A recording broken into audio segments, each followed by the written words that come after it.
Hi, I'm Stephanie Woodward with Disability Details, talking to you about disability rights, access, and life. Today, we're talking about tips for providing great service for customers with disabilities. The last U.S. Census showed us that at least 1 in 5 Americans is a person with a disability, and the CDC indicates that now at least 1 in 4 Americans is a person with a disability. But people are still uncomfortable around people with disabilities, and it may be because they're unsure of what to say or what to do and what is or is not appropriate. A lot of people are well-meaning but can still make mistakes. So here are 10 tips on how you can provide great service to customers with disabilities. 1. Treat guests with disabilities like you would treat any other customer. If you greet your customers by saying hello and looking them in the eye, then you should do that with your customers with disabilities.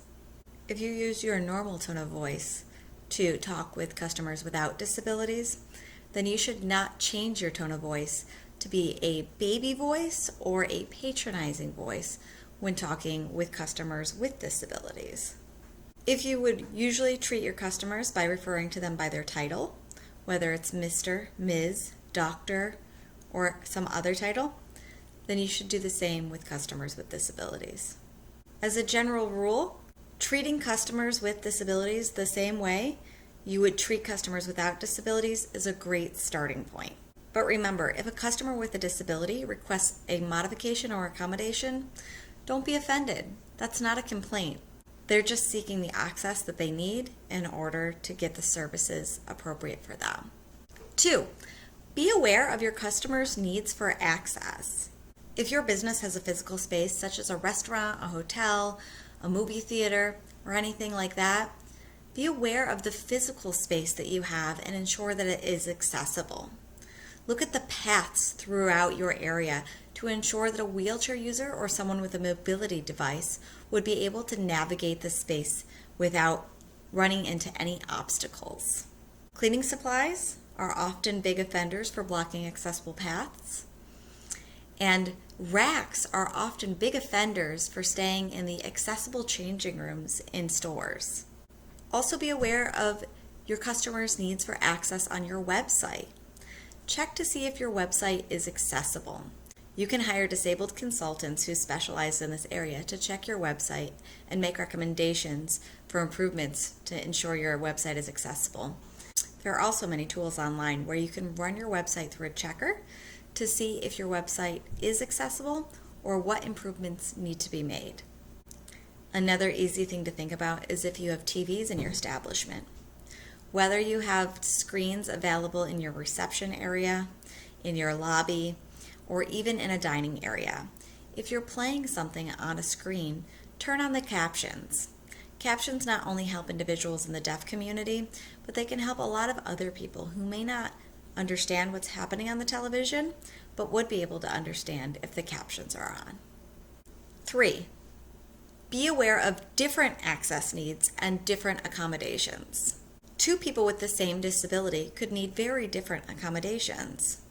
For example, one deaf person may need an interpreter to understand a complex interaction. However, a deaf person who became deaf later in life may not understand American Sign Language and may need captioning in order to understand an in-depth interaction. Similarly, a blind person in your restaurant may appreciate a Braille menu, but not all blind people can read Braille. So another blind person may request that your staff read the menu to them.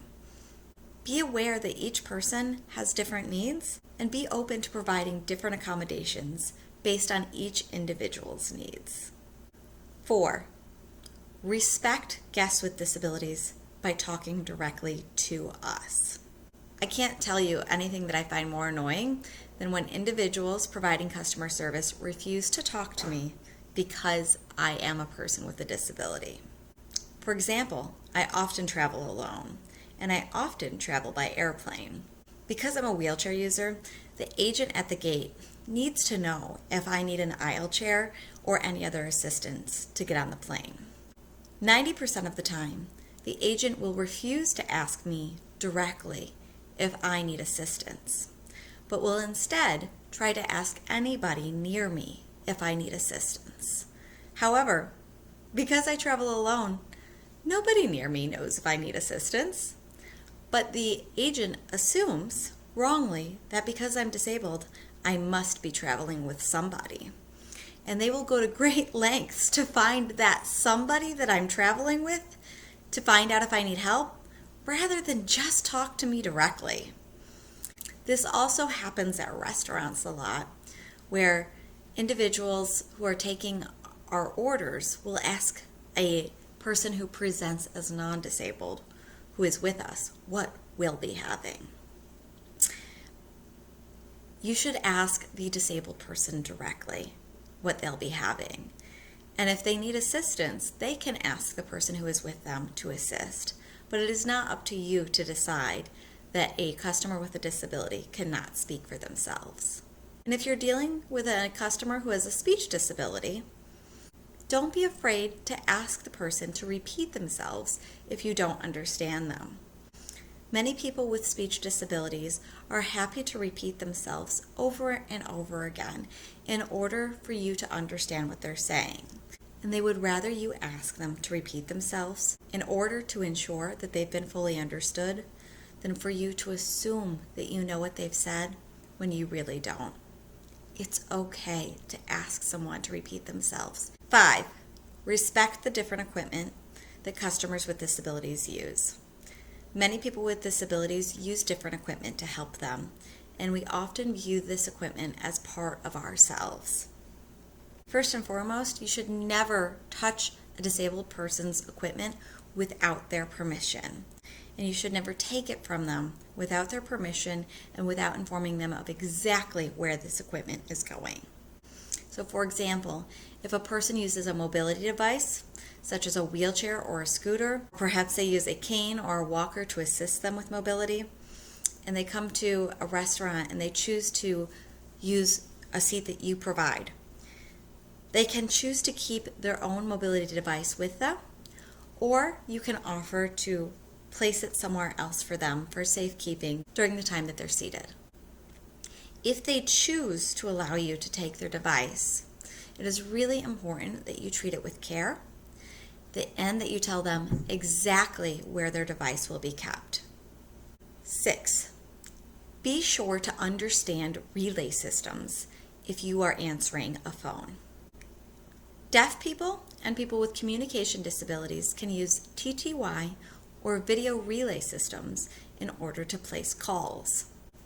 These systems allow a person to either type or sign a message to another individual who then speaks that message into the phone to you.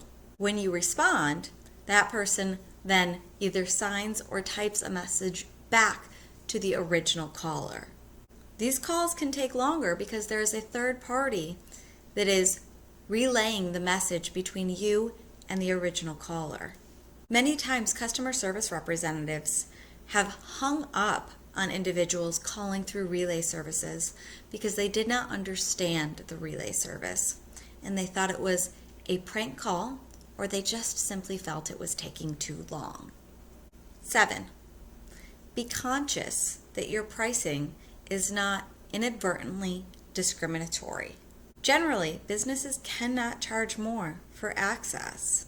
For example, hotels cannot charge an individual more if the individual needs an accessible hotel room. Similarly, if you offer happy hour pricing at your bar, but your bar is in an older building in a sunken area that is not wheelchair accessible, and you don't offer those same prices in the dining area, but a wheelchair user cannot get to your bar because it is physically inaccessible, then you must offer those happy hour prices to a person with a physical disability in an accessible part of your restaurant. 8, providing requested assistance can make a big difference. Let's just start by talking about straws. Straws have been a big controversy over the past year and a half or so, and everyone is talking about the harms of plastic straws. However, plastic straws are critical for so many people with disabilities who are unable to drink liquids without plastic straws. Many people cannot use metal straws because they're a choking hazard and because they cannot allow for drinking hot liquids. This is the same for glass straws. Compostable straws can break down. Paper straws can fizzle out easily. So for many people with disabilities, single-use plastic straws are the only option. If your establishment has switched over to not using straws or to offering different types of straws, be sure to have a few plastic straws behind the counter to ensure that if a disabled person comes and requests it because they need that straw in order to drink the liquids that you serve, then you'll be able to provide that access to them. Other smaller accommodation requests that can make a big difference. If you work at a restaurant, a person may request that you cut up the food for them before you serve it. That will make a big difference in whether or not they're able to enjoy their meal. A person may request that you provide them their food or beverage on a different plate or in a different size cup, and it can be all the difference of whether or not they'll be able to enjoy what they order. For example, my fiance may spill a lot because he has to push his wheelchair with his hands while also trying to figure out how to hold hot coffee. So he can often ask for a medium coffee to be put in an extra large cup. That way, if the coffee moves around in the cup while he's pushing, it doesn't spill out onto him because there's extra room in the cup for the liquid to move around. This little request makes a big difference to ensure that he doesn't burn himself. 9. Respect service animals. I've already made a video about service animals, which I'll link to below, but disabled people use service animals for many different reasons. Remember that service dogs are working, so please don't ask to pet them, and please don't offer to feed them. Also remember that service dogs don't have to have any sort of papers, so please don't ask to see any documentation to prove that a service dog is a service dog. If you want to know what the requirements of a service animal are and what you're allowed to ask, please check that link below for the video about service animals. And lastly, 10. Include us in your advertising and in your imagery. Do you want to know how to get my business? Represent disability in your business. Do you even know how many Frosted Flakes I bought after I saw the commercial with the little girl in a wheelchair at the skate park? I don't even play video games, but I definitely asked my fiance if we could get an Xbox after I saw the commercial with the disabled kid and the adaptive controller. And I prefer the taste of Coca-Cola. But ever since that hilarious Super Bowl commercial in 2008 with the deaf people in it, I am always buying Pepsi. When I went to my local theater and I saw a sign that said not only do they have sensory-friendly days, but they also created a family room that allows individuals who need just some quiet and alone time to go into it and still view the movie at the same time, I almost handed them my entire wallet. Like I said earlier, 1 in 4 Americans is a person with a disability.